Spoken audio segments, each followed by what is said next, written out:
Hello, my name is Jeff Mount. Here at PPIC, I study rivers and water resource management, and I'm here to talk to you about the drought. The drought crisis has been much in the news, and with good reason. This is a grim, dry period that we're in. 2013 was the driest calendar year on record, following upon two relatively dry years.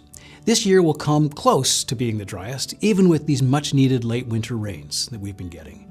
So here at PPIC, we're following the drought very closely, and here are two things of many to keep in mind as California grapples with the drought.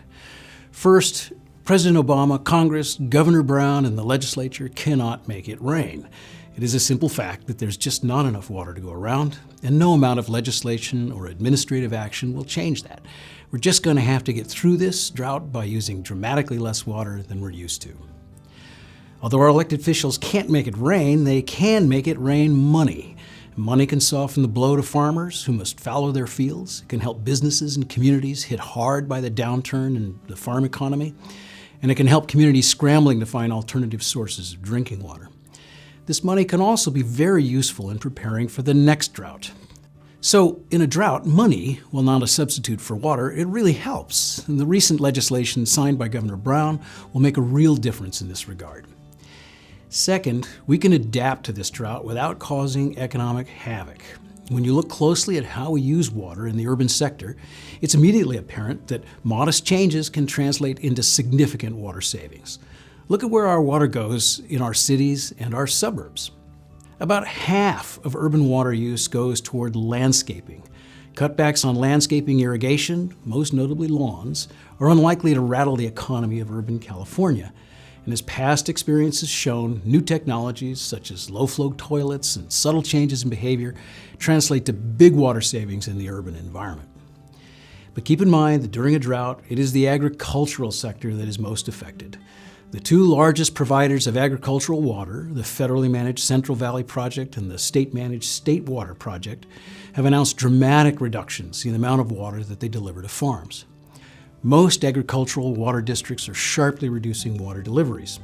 And the State Water Resources Control Board, which governs water rights, is issuing orders to many farmers to stop diverting water from rivers. The reduction in available water for farms will translate to major reductions in agricultural production. Some estimates are that this $45 billion industry will contract by as much as $5 billion this year. But as in the urban sector, let's examine where farm water goes and how much flexibility we might have. The 35 million acre-feet of water that is used by agriculture accounts for 80% of the human uses of water in the state, with urban use accounting for the rest. This does not count the water that remains in rivers to protect water quality, fish, and wildlife. Some simple math shows us that we have room to adjust to this drought. 62% of water used for agriculture goes to a suite of crops that generate relatively low revenues from each drop of water used. Crops such as alfalfa, rice, corn, and pasture. All of these crops have the potential to be fallowed during a drought if we absolutely must, reducing pressure on water supply. And here's where the math gets interesting and a little surprising. According to a recent report by PPIC, total agricultural production, including processing of farm products, accounts for less than 2% of California's gross state product. This figure is a surprise because California is such an agricultural powerhouse. It's reasonable to assume agriculture is a mainstay of our economy. But compared to other sectors, such as technology, recreation, construction, and the service sector, the contribution to the state's economy is relatively low. And the math gets even more surprising when we look closely at the water applied to low-revenue crops. In 2005, the 62% of water for low-revenue crops, roughly half of the water used in the state, accounted for just 13% of agricultural revenues. To put it in the most simple terms, half of the water used in the state provides less than 0.5% of the gross state product.